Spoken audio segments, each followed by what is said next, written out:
my God. Like, when I got bottom, when I- And all of them.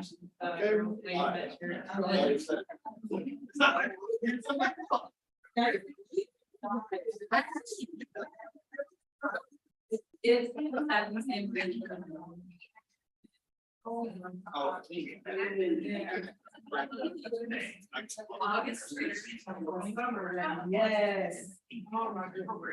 I can be. Okay, so.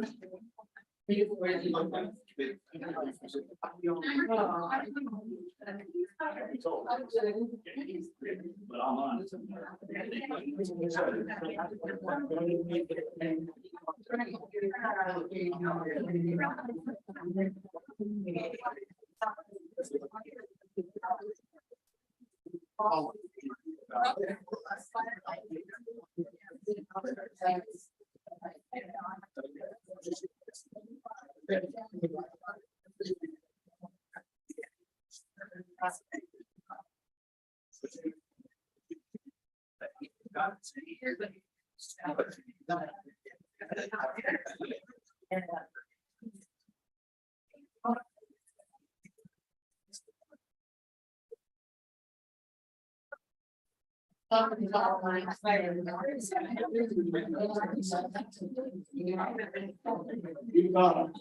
I know, every time I see them, I have.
I feel like me.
I didn't go to those because I'm sure. As soon as I got her, that I came here and I was.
Anybody? Well,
things that like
No,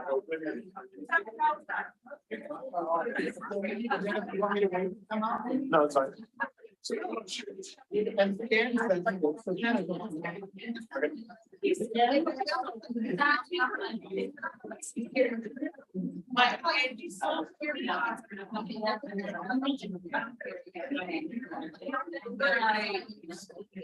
All right, well, take everybody.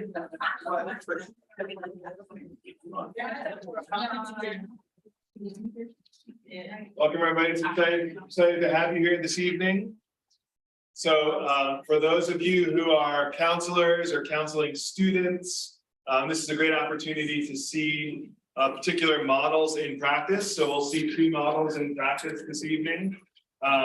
Rational emotive behavioral therapy with Dr. Johnson and motivational interviewing with Dr. Gibson. So great means of kind of seeing an aspect of real counseling in place.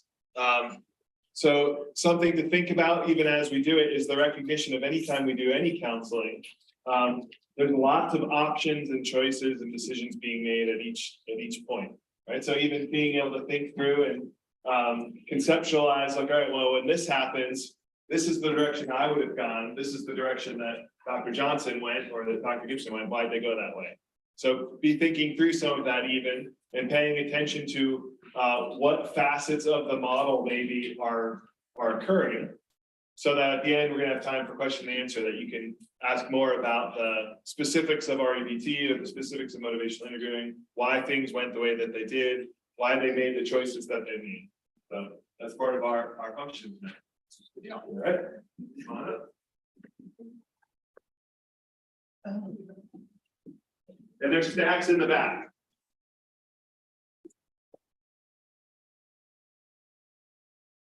That never told me I had to know what I was doing.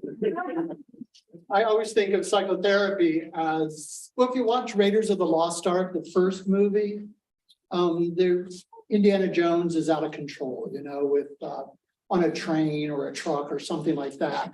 And the little Egyptian who's next to him, Sulla, says, "What do we do next?" And he goes, "I don't know. I'm making this up as I go along." Welcome to psychotherapy. It's not quite that bad. So I'll be trying to demonstrate, or doing my best to demonstrate rational emotive behavioral therapy in 30 minutes. This is not actual therapy. We don't cram things into 30 minutes. We like to, but we don't generally do that. So it's more of a demonstration, but it's going to be about a real live issue, and I'll see what damage I can do in 30 minutes. So let me just get this started. And hello, how are you doing? I'm doing well. Doing well. So why are you here? So, what name would you like me to call you? Lee. Lee? Okay, good. Lee, what is bringing you here? What would you like to work on tonight? I've worked for the same person in my career for 30 years and was told 3 weeks ago that he's closing up shop in 2 months. Uh-huh. That's causing me a little bit of anxiety. So if I knew how to do this, I'd be 30 years young. Just hold the little end up when you speak. In English? This side. Do what? So you should be able to speak into that. Oh gosh, not gonna do these things. Where were we?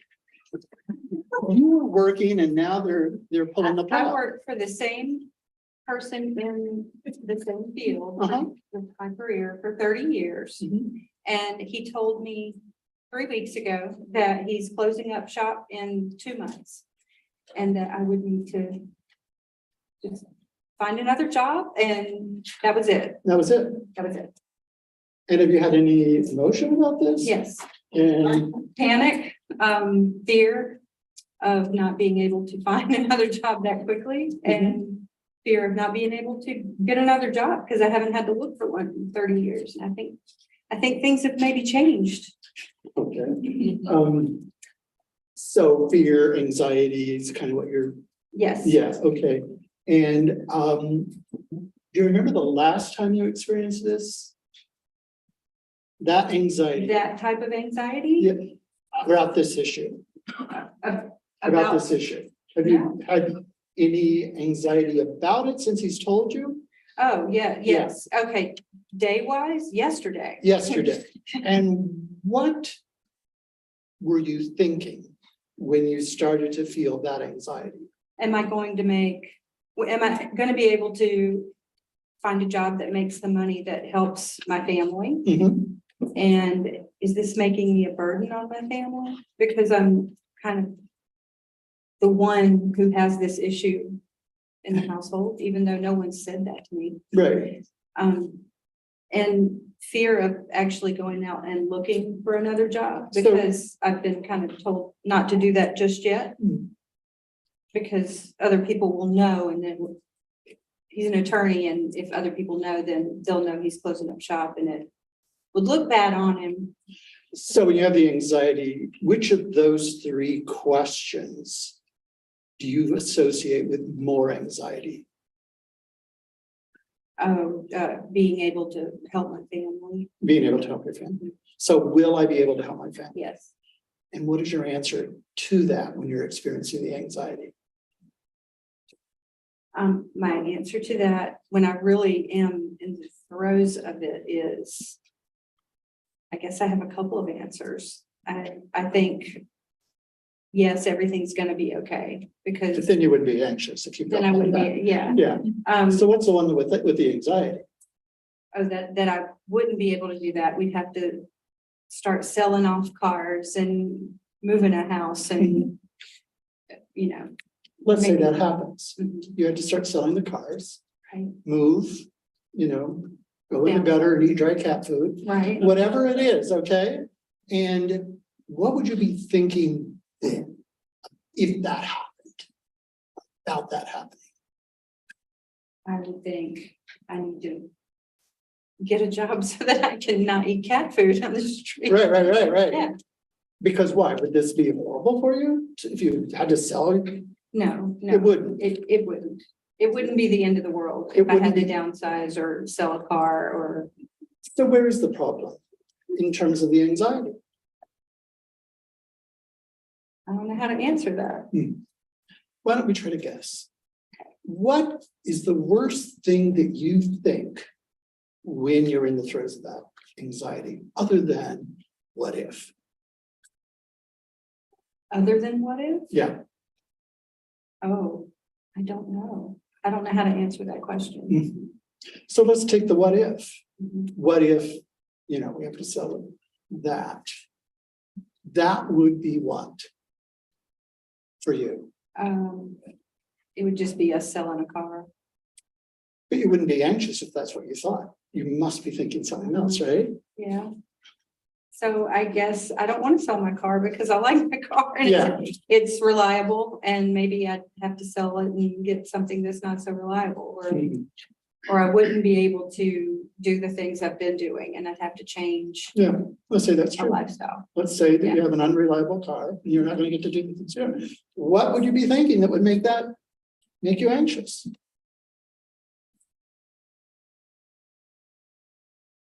That's so hard to answer. I don't know. Yeah.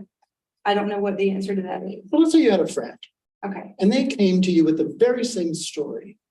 What do you think they may be thinking that was making them anxious?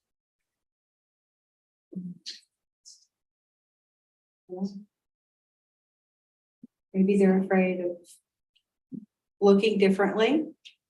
And maybe I am too. Maybe I'm afraid that I won't measure up and I won't be Yeah. able to help Yeah. the way I've been helping, and that hurts me. Yeah. Because what would that mean about you? It would mean that I wasn't who I wanted to be. Yeah. And in fact, in the worst moments, do you think something other than I wouldn't be what I wanted to be? I'm less than. You tell me. Uh. That you're I less think than? I'd make up less Okay, than. okay. And I'm gonna ask you some very strange questions about that. Sure. And how is it helpful for you to tell yourself that you would be less than simply because a boss told you 3 weeks ago that he's shutting down shop? how is it helpful for you right now to tell that that somehow would make you less than? It's not at all helpful. And in fact, what do you get out of that? Nothing but more anxiety. Nothing but more anxiety. Is that what you want in life? No. No. So we don't want more anxiety. And so when you think that, kind of putting yourself down there, your capabilities of handling this, when it's not helpful at all. In fact, it's actually contributing to the anxiety. And I want to ask you, is there any way when you're feeling that anxiety at its worst, right? And you realize that it's not helping you.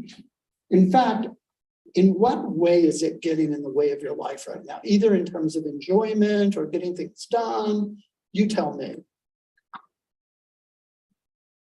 When I'm in the throes of that anxiety, it almost paralyzes me a little bit. Not, that sounds dramatic. It's not all. No, we're not, nobody's But- calling 911. Right, Yeah, right. okay. But I'm in school and it distracts me a lot from being able to focus on schoolwork, and it distracts me from being able to be completely present for my grandchild or my family and What you want. yes, Yeah. yes. And so in some ways, you're letting that rent space in your head, Mhm. right? Would you like to get it For out? free. Would you like to get that out of your head? Yeah. So instead of telling yourself that in those moments when you're starting to feel the anxiety, and do you catch that anxiety quickly or does it come up on you? And I catch it quickly. you do catch it quickly. So that's great news. So when you catch it quickly, I'm wondering, what could you tell yourself instead of I'm less than, I don't measure up, that would maybe have not happy, right, about the prospect of, not having that job. What could you tell yourself that might have you concerned about it, but not so anxious that it's getting in the way of your ability to focus on, is it school or And What- family. just- family? yeah. Yeah. So what could you tell yourself about you, other than that you're less than? Honestly, I could tell myself it's gonna be okay because God has my situation, and I do believe that He has my plan in His hands, and this might be His doing anyway, and that gives me a lot of comfort. But Yeah. also, I think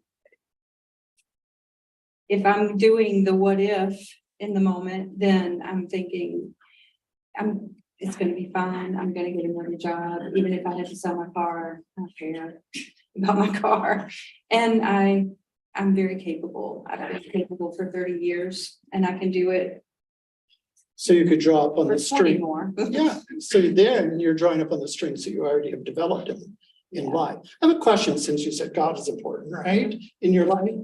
So when you're experiencing your anxiety, what do you think God thinks about you? Metaphorically, He's looking down upon you. Does He go, gosh, she just doesn't measure up. No, I'm kicking her to the curb. What do you think God thinks about you in that moment? I think He wants me to turn to Him Hmm. and trust Him and give Him my anxiety, or let Him walk through that moment with me. And what do you think He thinks about you? I think He loves me. So what will He it has my take? best interest Yeah. in heart. So what would it be like for you to look at yourself in the same way that God looks at you? In this situation, about this situation? What would it be like? Yeah. Would you still have that anxiety or as much? No, Hmm. What would you It be would be experiencing? comforting. It would be comforting. Yeah. So, knowing what you know about yourself, because you already told me what you could kind of tell yourself, and you finally realized that holding that thought that you're less than is not helping you in any way. It's actually getting in the way of concentrating in the interpersonal life and in your educational life, that it's not helpful. And you agree that might be nice to change that kind of thinking. knowing what you know about you, right? How would you sabotage not thinking in the helpful way? Oh, how would I sabotage? Yeah, I mean, because it's a choice, to Right. think one way rather than the other way. So what would prevent you from doing the thing that you just outlined to me as potentially helpful for you? Oh, I could start putting myself in a bad place again. I could say, what if, and it'd be a bad what if answer. Mhm. And I could just focus on the negative and not focus on the positive. And there are a lot of positives to focus on. That's beautiful. There was a really famous researcher at Rutgers University who talked about the what if, because he said, when we go what if, and we get anxious, we go, what if, oh my gosh, wouldn't that be horrible? That kind of stuff. And he recommended, and it's kind of interesting, to change it what if to so what if. So what if, and then supply the very thing that you said that would be helpful. Okay, so now that you kind of outlined your own treatment for me, for me, what you think would be helpful for you, when would be a good time of day for you to practice that? I mean, do you have I know you're studying and connecting with all kinds of people. Do you have some downtime, maybe even 10 minutes that you could spend doing an exercise that I can explain to you? Yes, absolutely. Okay. In the morning. In the morning, okay. Okay, in the morning. So we call it rational motive imagery. And so it's kind of two parts. The first part is you thinking about you're coming upon the end of that time, right? And you're not going to have that particular job. And you're experiencing the anxiety, okay? And so we really want you to get in touch with that anxiety as much as possible. Could you do that if you were thinking about? You could. Good. And then as soon as you feel that anxiety, I just would like for you to stop it. Okay? Cool down. Just stop it. Just stop it, and then, or at least calm down, The second part, we want you to visualize the very same thing again. But this time, I want you to focus on not getting anxious, right? Okay. And just try to be concerned about that. But you told me, give it over to God and change your thinking, okay?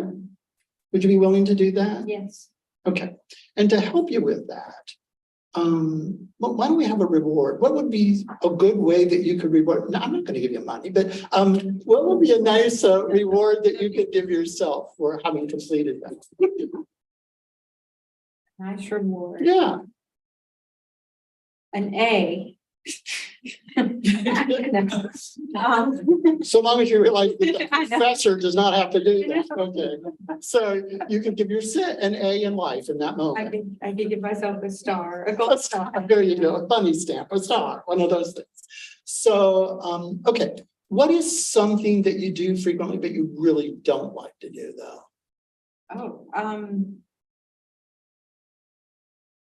that's a hard question to answer right off the bat. I mean, do you just get bliss out of cleaning toilets or something? No. Oh, okay. Cleaning the bathroom. Cleaning the bath, there you go, I'm with you. So if you do it in the morning, Mhm. then you get the gold star. Okay, If not, you're gonna run to the bathroom and start cleaning it up. okay. Okay, would that be unpleasant enough to motivate you? Yeah, sure. Okay. Do you have any questions for me? Is there any part of that, do you think that we didn't cover that you would like to look at too? No, I thought it was very helpful it pushed me to get to a point that I wasn't really willing to get myself to. So, and you found that helpful? Yes, Okay. Are you hopeful? yes, Okay, good deal. And will you do the thing? yes, I will. Because I don't want your phone I don't want. calling me and saying, I'm my kidding. bathroom is spick and span. Okay. Well, are you okay if we stop right there? Yeah, Okay, Yeah. thanks so much. thank you. So that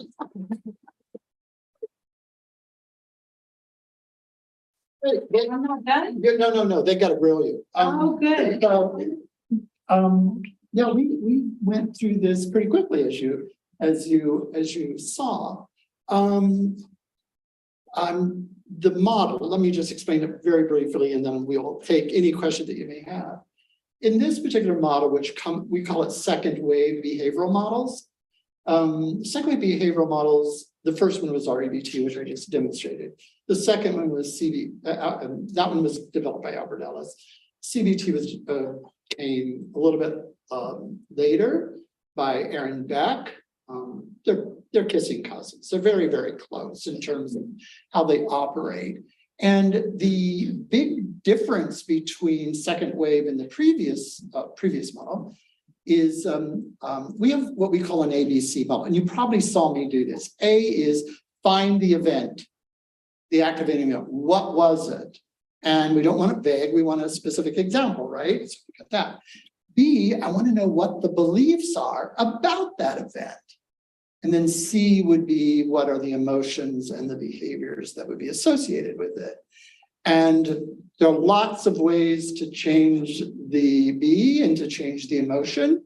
I did it by changing the thought. You saw it today. I could have done it in other ways, but changing the thinking is probably a little bit faster for people. And she's quite verbal and cognitively oriented and knows her emotions quite clearly, so it's easy to work with her.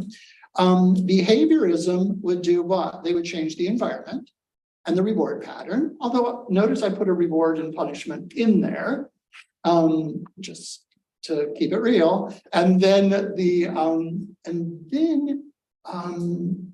third wave models that came after that, DBT and acceptance and commitment therapy, our competition, does it in a little bit different way, right? We may see beliefs as helpful or not helpful at times. And they would not want to label that. They would want you to sit with that, make friends with it, etc. So those are some of the changes. And so I hope I demonstrated a little bit about that. Now, questions for you? Okay, since there are no questions.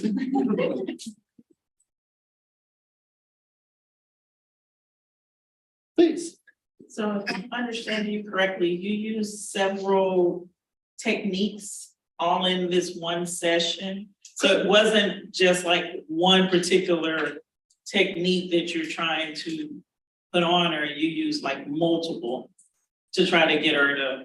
Good question. So you notice when she said that she would be less than, and I challenged that by asking, and how is that helpful?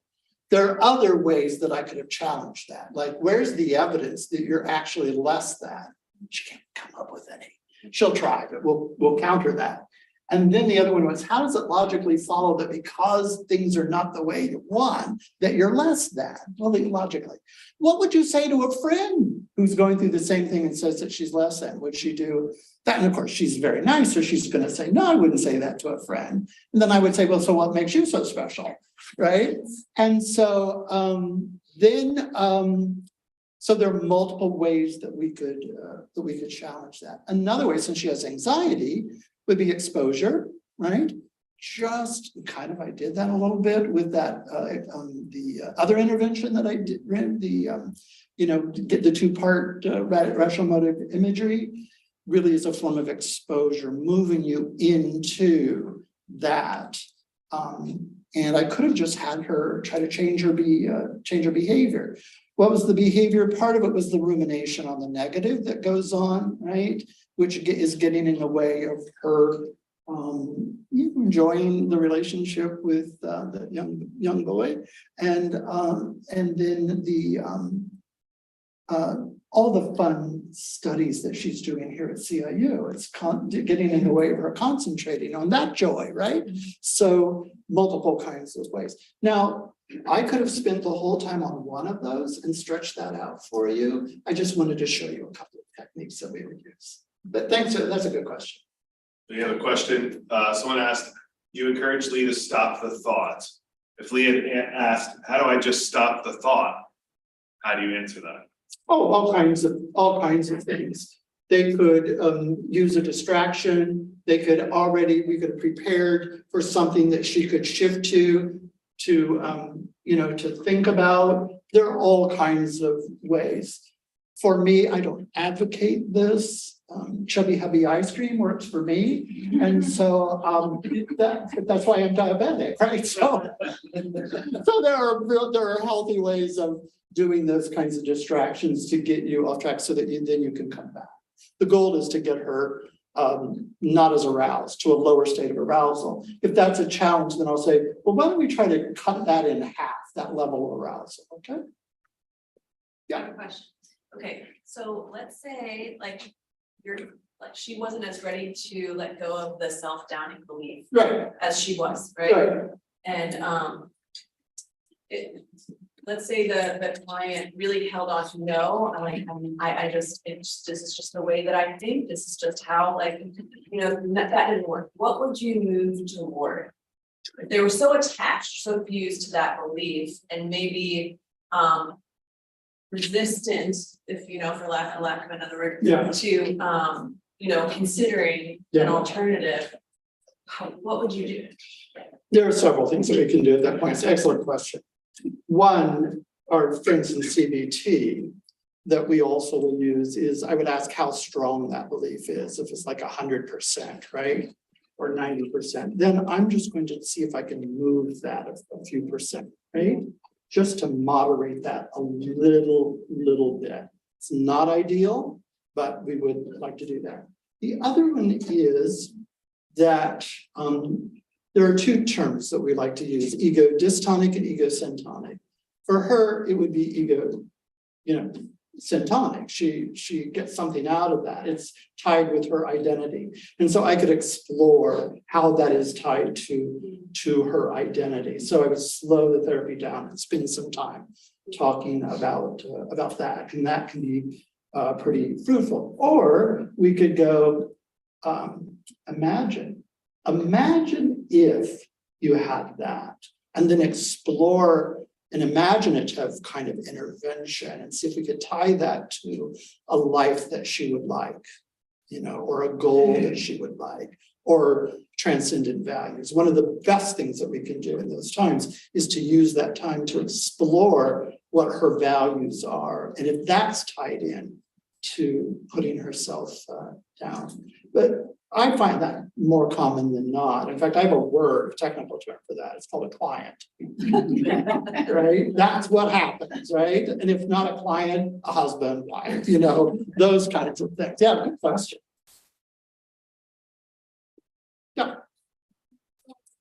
Some clients have difficulty to differentiate between a thought and a feeling. So emotions are just thoughts. Right. So it seems like this client is very professional, and she quickly catch the question you asked, what emotions did you express? So in the clinical setting, how did you help the clients to differentiate these two? Because a lot of them, when you ask them, and they will say, oh, this is not there, I'm not ready. So it's not an emotion, so it's a thought. So how did you guide them? That's most clients, because especially if they speak English, because in English, the word feel is used for thinking and for emotions, right? I feel like you don't like me. Well, that's not an emotion, that's a thought.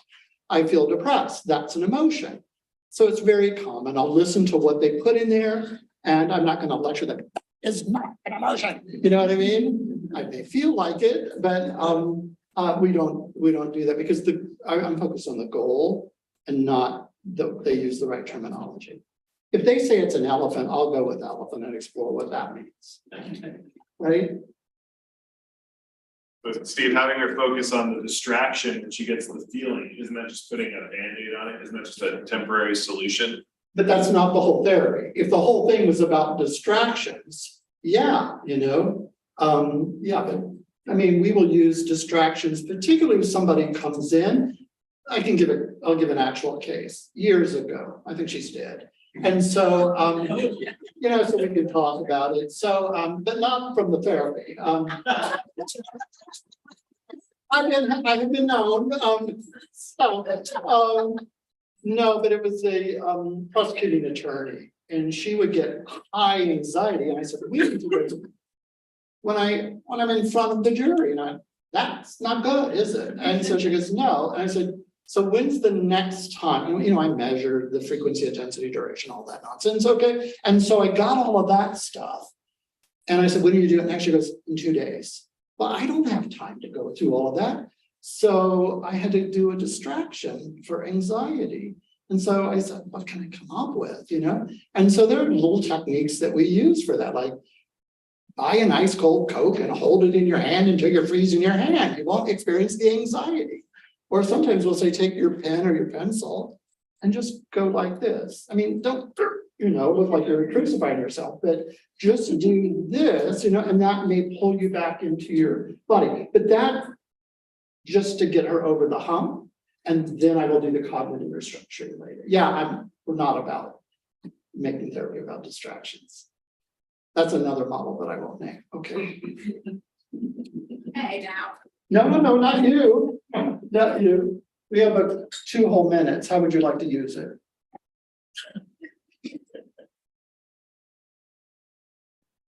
Yes. Yeah, sorry. What's the most fun for you as a therapist?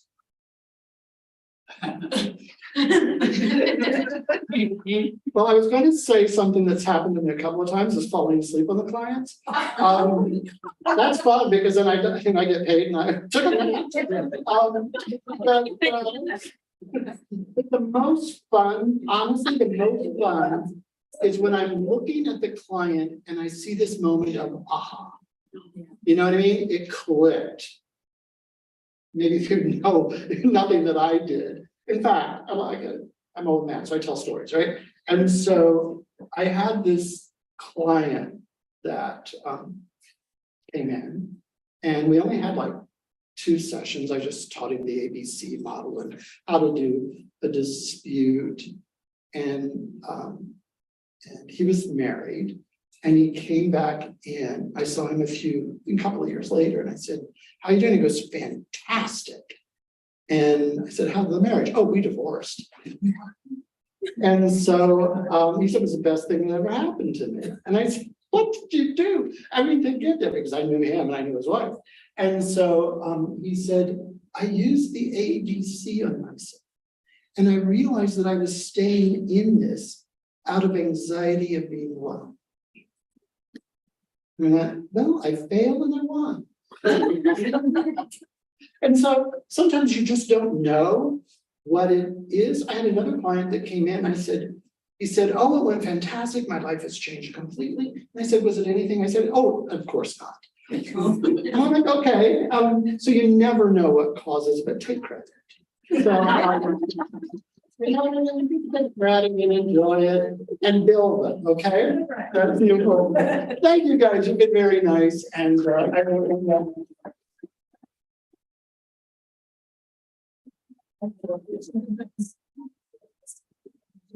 right, we'll take a 10-minute break, and then when we come back, we'll see motivational interviewing with Dr. Gibson.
Right after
You like not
All right. Okay, so I'm going to be doing motivational interviewing.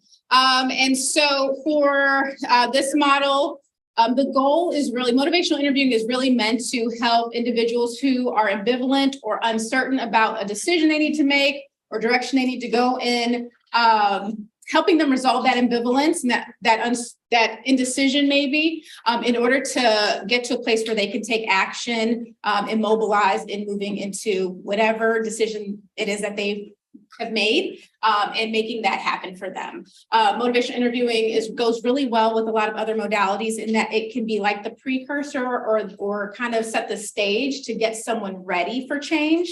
And then you can bring in other modalities such as RABT or DBT, in order to help them then begin to take action on the plan that they've made through motivational interviewing. So, so the goal is to work on something that you're ambivalent about, and let's see if you can resolve that.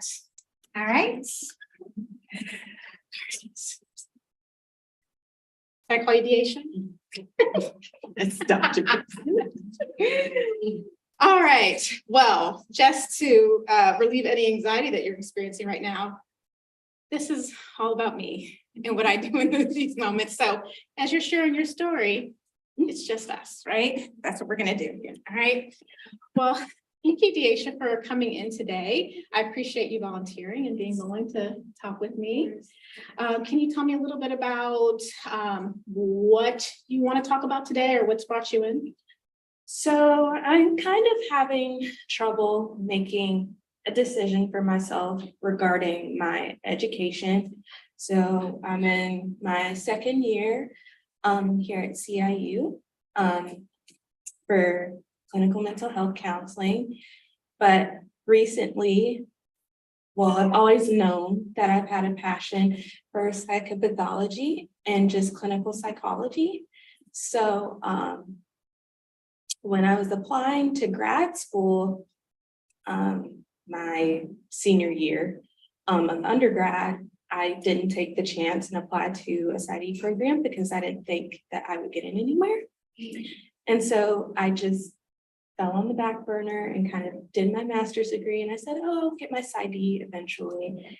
But now that I'm in the program, I've talked to some people and a lot of people say that the path I'm going on is like similar to that of a PsyD. And so I still want my PsyD, but I'm starting to get adjusted to like in my role as a counselor, and I can really see it coming into play.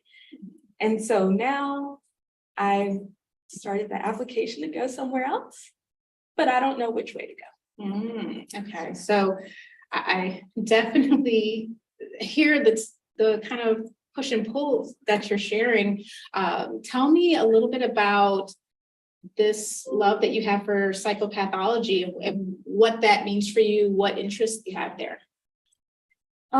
So I just think that people with certain like more serious mental illnesses, so like schizophrenia, personality disorders, and things like that. I think that is a very underserved population. And I think that people are almost like scared to work with people who experience those certain types of issues. Yeah. And so personally, I just really have a heart for them and I really want to be there and just, but not even just that, like I've really grown a heart for like new moms recently who are experiencing postpartum depression and just things like that. So just mental health, like mental illness is just, I think, just an underserved population in general. And my goal is to destigmatize and stop normalizing. So yeah. Yeah, so I can hear the passion that you have for wanting to help individuals who have severe and persistent mental illness. So the ones that maybe others are not very excited to jump into the ring Yeah. with and tackle those issues that are more complex. And you're right, like that is a major population that really needs someone who's passionate and who cares. So I'm wondering, you also shared the moms and seeing that a different population where, I mean, those populations could be one and the same, and that you can have those moms who are coming in with that major mental illness. But also there's other issues that come with that population. And so there does seem to be a sense that you're really trying to figure out, well, there's some things that you're interested in. There are some things that are now coming into your awareness, and really trying to decide which direction or which pull or passion is greater for you. Especially because time is kind of like, not kind of, it's running short because this program is 3 years and I'm in year 2. Yeah. So. So there's a little bit of maybe some anxiety there about, I need to make this decision. Yes. Yeah. Okay. And so tell me, what have you loved and seen in your time at CIU around the mental health stuff and what counseling has to offer for you? I think just honestly, what's been the most beneficial for me is kind of just watching my classmates and kind of just learning off of them and like watching them grow and things like that. But just also like kind of like getting into like the nitty-gritty of it. So like the techniques and the like just the certain treatment modalities and things like that. That's what's really like interested me, and just like kind of like, oh, well, maybe I did stay. Like, so. Yeah. And you mentioned earlier, there are some overlaps here with the counseling direction and the PsyD direction. There are definitely, I mean, they're both in the field of psychology. And so do you feel maybe even just that makes it that much harder for you? Yes. Because where they overlap, there might be a lot of things that you love doing in that overlap, but there's also the sense of maybe you might be missing something if depending on the specialty you want to do. Yeah. I want to do both, but I feel like I can't do both. So, yeah. And so as you're looking at these two paths, and the ways that they're similar and the ways that they are different, what would you miss out on, do you think, if you went down the PsyD road and not the counseling road? What would you miss from the counseling side? So I think from the counseling perspective, I would really miss seeing the person as a whole and not just symptoms. I mean, I'm positive they would teach you like wholeness, or maybe they don't, who knows? Like one of the things I've gained here is being able to not just look at a person and see symptoms, like The human aspect. yes, I love seeing people as a whole. And there's a relational piece there too. And like, I feel like through like counseling, there's that opportunity to build a relationship with that person that there probably isn't when taking on a PsyD role. So that holistic perspective, the human side, the relational side, the touch kind of that comes with counseling is something that you don't want to lose.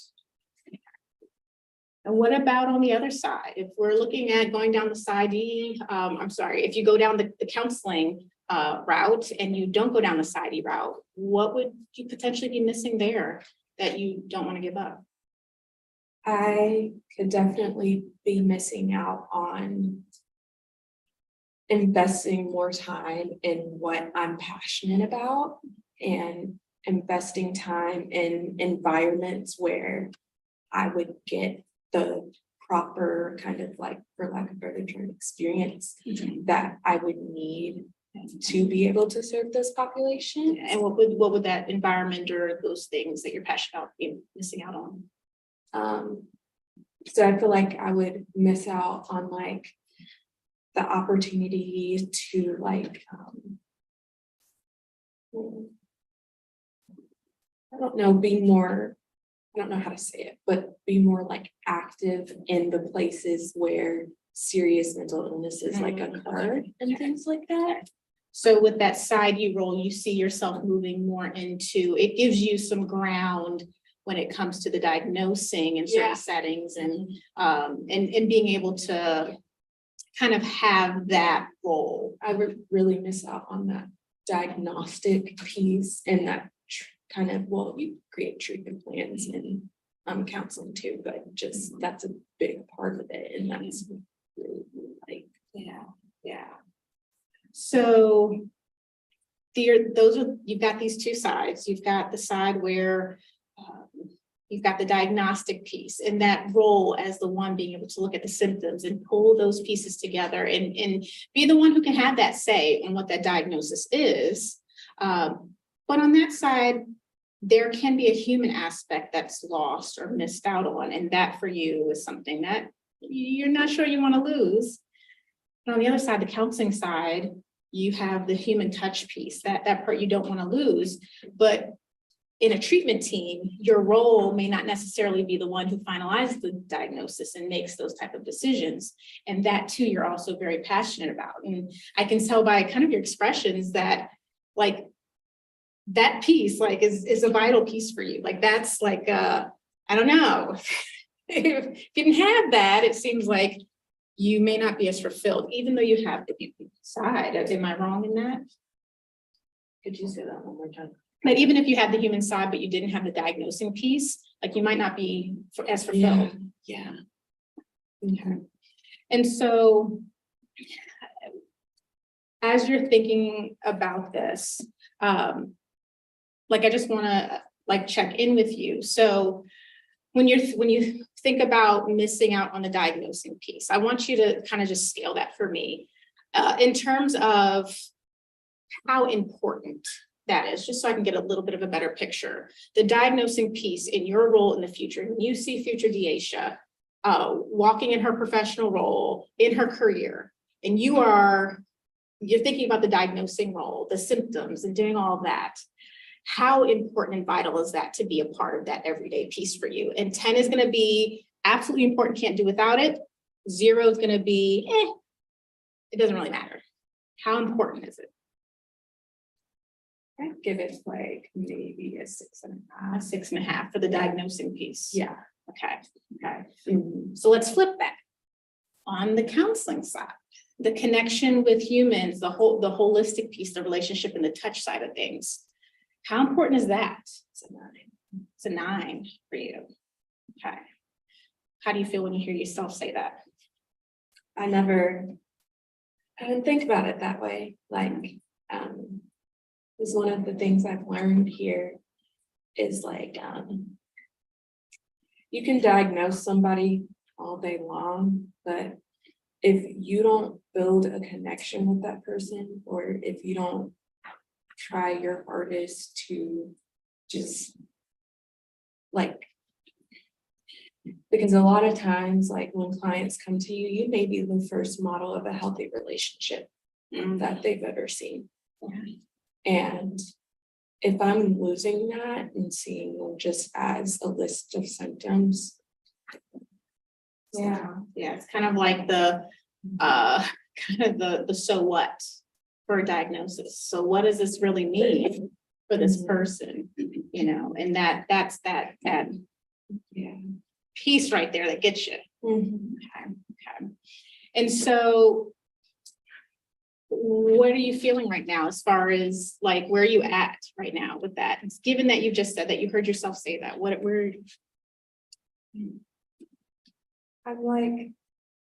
I'm thinking to myself, like, maybe I should stick it out. But. Go back, why not go back to school? Mhm. So Like- does it have to be an either or? No. I can learn things from here. And from what I learned here, I can take that with me. So I don't lose either one of them. I can have both of them. Yeah. And it doesn't. I think. Why I've been so hesitant and why I kind of like went like the either or direction is because I've had a lot of people telling me, well, it's either this or that. You gotta pick one. You gotta pick one. I mean, they're basically the same thing. So you gotta pick one. I'm like, well. No, but maybe I'm trying to like. I don't know if I should trust that because like. These are people that are more superior than me. But also, it is education. Yeah. Yeah. At the end of the day, you're gonna be the one with the degree, not them. I mean, they may have their degree, but you have to live with the end result of that decision. Right. Yeah. And so, why does it? Oh my gosh, it's like an epiphany for me. Why does it have to be either? So with that, what does this look like for you then? What would the journey then be that for you? What's that path? I think if I'm thinking the way I'm going now, I would definitely want to finish here. Especially just hearing so many people saying that I'm growing. It's like, oh, dang it. So like, I would think I want to finish here and then obviously get my license and get into practicing. But then also maybe go back to school and pursue what I want because I mean, at the end of the day, it is my dream. And these are the people that I love, and this is what I want to do for the rest of my life. So, I mean, there's Yeah. Yeah. Ultimately, you have to listen to your values, your passions.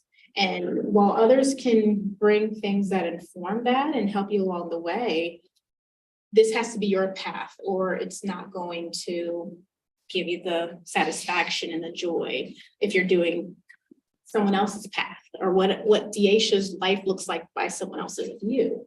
It's got to be coming from you. And so if finishing out this program and then looking into the next steps of going to a PsyD program and getting your PhD would be that path for you. How does that feel now? Because you mentioned having some anxiety earlier, like this rush to figure out this decision. Is that anxiety still there for you?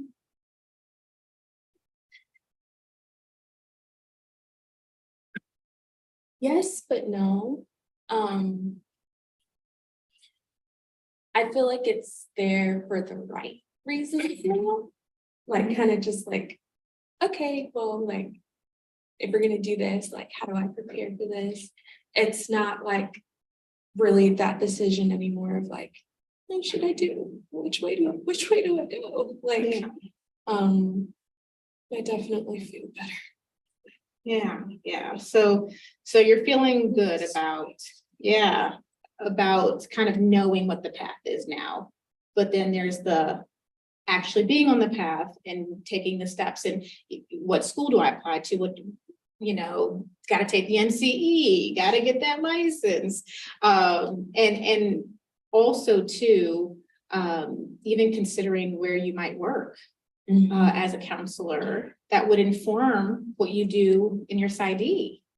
And so have you thought about that? I mean, you've mentioned kind of like the diagnosis. So there's some things that it sounds like would be some good settings for you, but what about that piece of it? Do you feel like you have an idea of what would be beneficial for you to, as far as your path and focusing those things?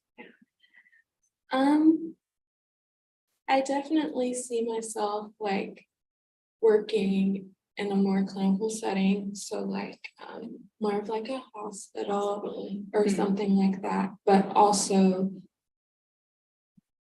I want to work somewhere that will give me the opportunity, for lack of a better term, to be able to focus on my schoolwork as well. Yeah. So, yeah, because you want to do well. So maybe like I would love to work in like somebody's like private practice or something like that, or in like a community health center, maybe even a church. I'm open to anything. So there are some different avenues you can go down, and so, but there are some pieces that I heard you say that are important. You need to have some flexibility there, in order to continue your next program, which is schoolwork just gets a little more intense and more intense, right? So you need something that's gonna work with that lifestyle of being in school for your PhD, but also you mentioned, and I heard a part of you wants to be in a setting where you can do more of that, the more persistent mental illness, severe persistent mental illness, but there's also some flexibility in like private practice and seeing the benefit there. And so, do you think that it's possible to find a setting like that or something that's gonna fit your need? I mean, yeah, if it's there, it's there. I think that the Lord gave me these desires for a reason. And I think he gave me a heart for certain people for a reason. And so, if this is a dream that the Lord has provided and just blessed me with, why wouldn't he put that in the way for me? So as you follow the passions that he's given you, you're trusting that he's gonna kind of open that path as you do your part. Very good, very good. How about looking at programs? Because you did say at the beginning that you did not apply out of undergrad because there was the thought that you could not get it. Where are you with that? How will that factor into that next stage as well for you? I kind of, another reason I went to my master's degree first is because I'm like, okay, this will be my redemptive arc. Like I can because I'm not afraid to say I had B average when I was in college. I was and I'm gonna be competing against students who have straight A's and 4.3 GPAs and have all these volunteer hours and all this stuff. And so I kind of looked at my master's degree as kind of opening that door for me, to give myself more credibility, more edge, but I do look back on my undergrad career, and that's one of the only things I regret is not taking that chance. And applying. Yeah. And it seems in some ways that it's worked out in that counseling has brought a piece that maybe you didn't know you would be missing. And at the same time, that doubting yourself was something that led you away from where ultimately you wanted to be. Yeah.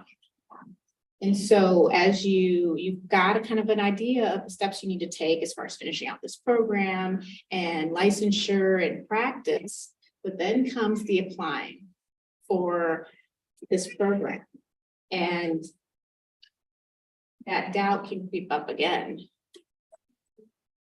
How will you handle that or work through that?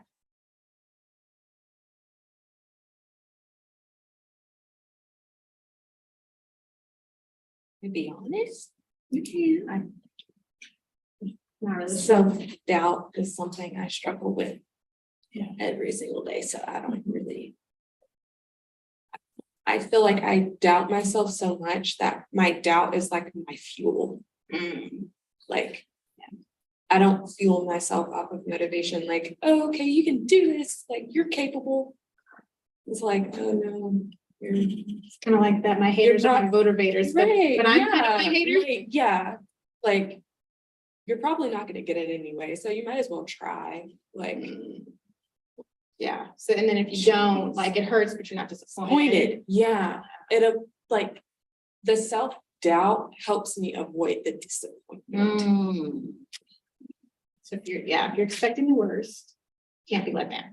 Yeah. Yeah, so you may apply, but you're not necessarily gonna do it in a confident manner of, it's more like, I'm gonna do it. We'll see what happens. It may not go my way and, if it doesn't, I'm ready for it. Because I expect it to happen. If it doesn't go my way. Yeah. And so, while I love to hear that you will apply, it also has this other side to it, this other piece. And so, that can hinder you. Because through the PhD application process, there's of course you after you have the application, then you have an essay to write where you've got to talk about yourself. And there's an interview where you've got to present yourself, right? Yeah. And so coming from a place of being not so confident, kind of downing yourself, expecting the worst. I don't know how that's how will that serve you? Like, it's kind of like you're setting yourself up for yourself. So, yeah. And I also heard you say earlier too, that you've gotten a lot of good feedback in this program. And so I'm wondering, is it a matter of you building that confidence, or is it a matter of you trusting yourself in what you learned? Because I mean, you said this would be getting your master's degree is kind of like a boost. It gives you some credibility. And are you going to lean into that? Or will you lean into that self-doubt?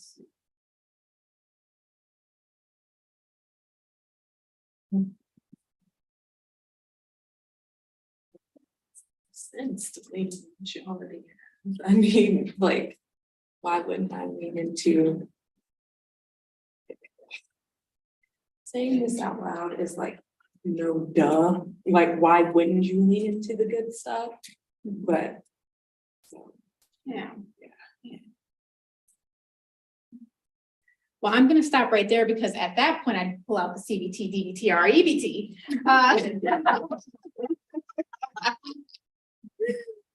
All right. Well, thank you, Deasia, for being vulnerable.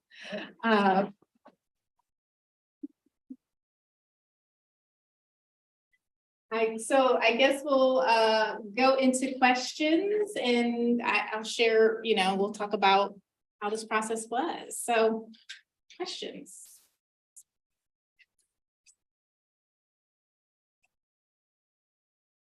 I guess that means I covered it all in the session. You nailed it.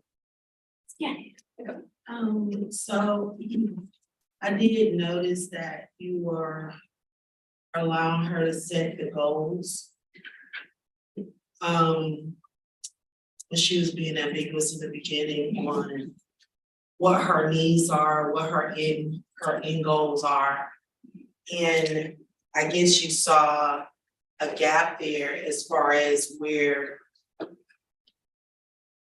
like, okay, so let's list the goals over here, like, what is the result of the goals over here? Yeah. If this is accomplished and I've done this, what does that look like for you? And I thought that was very crafty.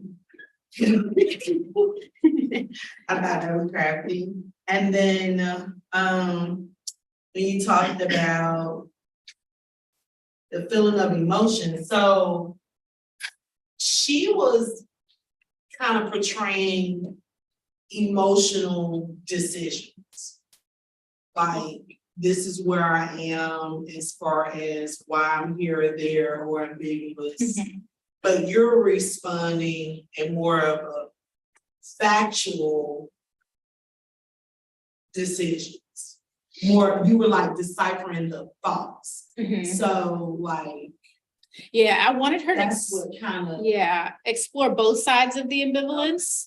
And so, you know, kind of looking at, and also kind of what Steve or Dr. Johnson said about values. Like, it really comes down to her values. I mean, this is a lot of times in motivational interviewing, we talk about clients who like, it's cut and dry, like we know the right direction, right? Like you need to stop using drugs, or you need to have a better relationship with your children, right? And it's very clear like which direction we want to take them in. But this was more of a open thing. And so I think it was very helpful because I didn't have to, I could explore both sides of the ambivalence because the way we landed ultimately depended on her values. And that's the way we want to go with motivational interviewing, is we want to pull their values in. But sometimes when we're looking at their values, we're looking at their values around drug use, right? We want to explore the values that they have that are going to keep them from using that drug. Whereas I wanted to explore her values as far as making a decision where she could go either way.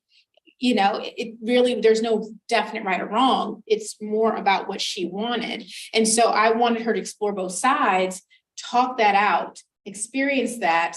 And then I came in kind of with the scaling because I could see where she was leaning, but I needed her to say it.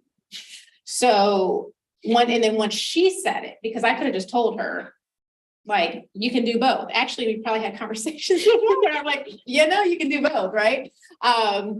But she needed to hear herself say that. Speaking of like a situation where, you know, I want them to stop using drugs, is it not helpful for them to explore why they would keep using drugs versus not use the drugs? I mean, just to help them say out loud, well, I guess I could keep using the drugs if I want to end up in a ditch somewhere. I mean, like. Yeah, on the streets of I mean, is that helpful for people to actually hear themselves say Yes. the negative of Yes. a negative? Yes, and when we listen for change talk can either be a positive benefit of making the change or a negative consequence of staying the same or going the other direction. So them saying the negative consequences of if I don't make this change or I stay the same is the same thing as change talk. So I can amplify that, and we can still explore both sides of the ambivalence. However, what I'm going to reflect when they're talking about staying the same is going to be anything that they're saying negative about staying the same that we don't want and doesn't align with what they want. And anything positive about making that change that they want, we want, you know, this is the goal for where we're going. And so, yeah, you can explore both sides of the ambivalence and then kind of reflect that way to pull those things out, even from the side of this kind of the sustained talk of why we're staying the same. Yeah. So 2 questions from the peanut gallery over here. One says, I'm amazed at how Dr. Gibson cannot write information down, process what the client is saying, and stay in the present conversation, all while also referencing things said minutes earlier. Does she have a way that she thinks about information to be able to categorize it or use later, or listening strategies? What are your buckets, basically? Well, I'm going to give you a very DBT answer. I did my best to be fully present in the moment. Like, I did not think about you all. I did glance over there to make sure I was on time. We had a little signal, but I tried to just be fully present and listen. And for me, I don't take notes unless I'm like only for purposes of getting my documentation done, but that's like a word or two here and there. But I don't take notes during my therapy sessions because I try to be just fully present and I'm not thinking about what I'm gonna say next. Like there was moments where I picked up on something and I wanted to respond to it, but then I started thinking about responding to it, but I just brought myself back to listening. And so because I was listening and I heard what she was saying, I just referenced the conversation. And I think we as preparing counselors and counselors think we're gonna miss things if we don't write them down, but we have conversations all the time with the people that we love and we remember what they say. Now, sometimes we forget things, right? But when we're fully present and we're not doing anything else, we listen, we hear, and we retain. And so if I'm fully present with Deasia and I'm just focusing on her, then I'm going to remember what she said. And that's, and my memory has not been the greatest lately, but being fully present, mindfulness works. So that's what I would say.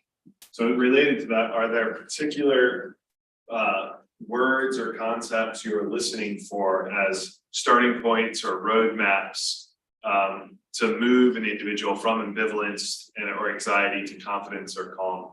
Yeah, so I'm paying attention to a lot of different things. I was listening for her tone of voice, her facial expressions, and Deasia communicated a lot through her facial expressions.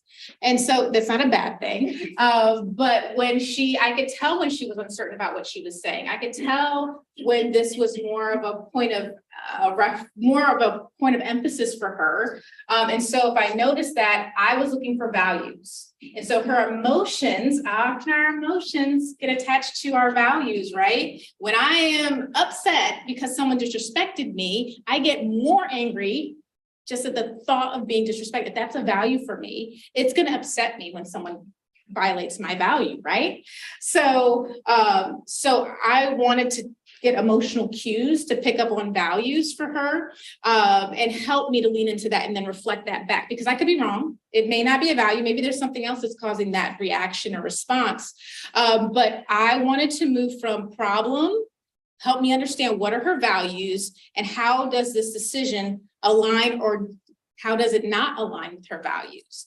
And so that's where we move, because her values are ultimately what's going to guide her, right? And so it was, in a sense, kind of easy in that, because I just needed her to recognize her values, pull those out, say them out loud, and then talk about what values she holds the most.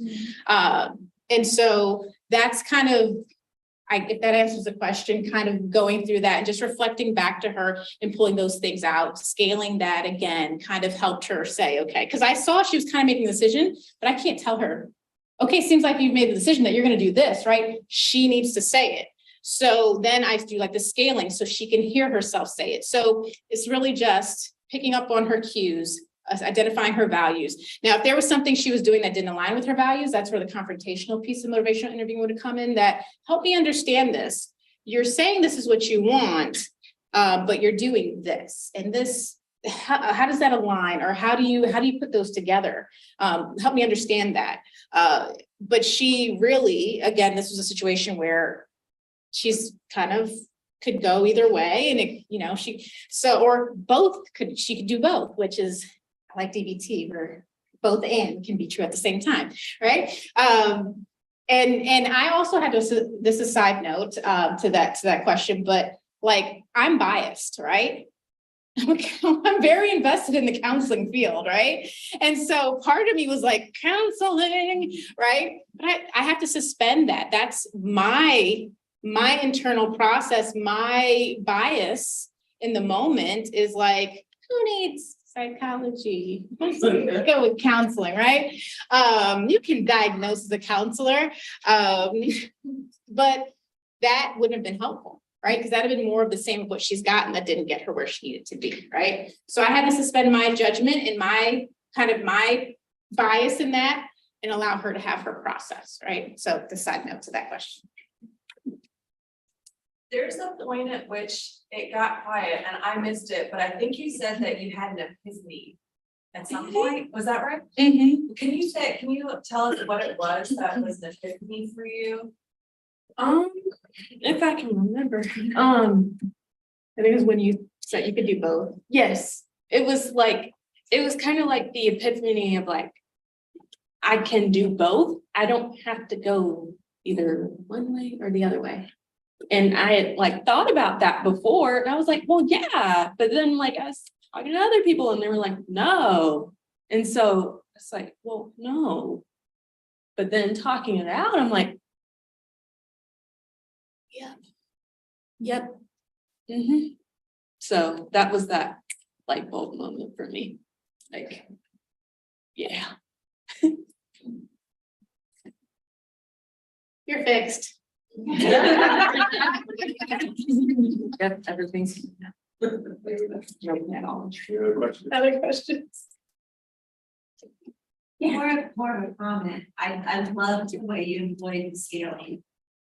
I think that was just absolutely phenomenal, and it helped me to see the importance of using that as a tool in appropriate situations. Yes. Are there any other methodologies that people would want to see moving forward?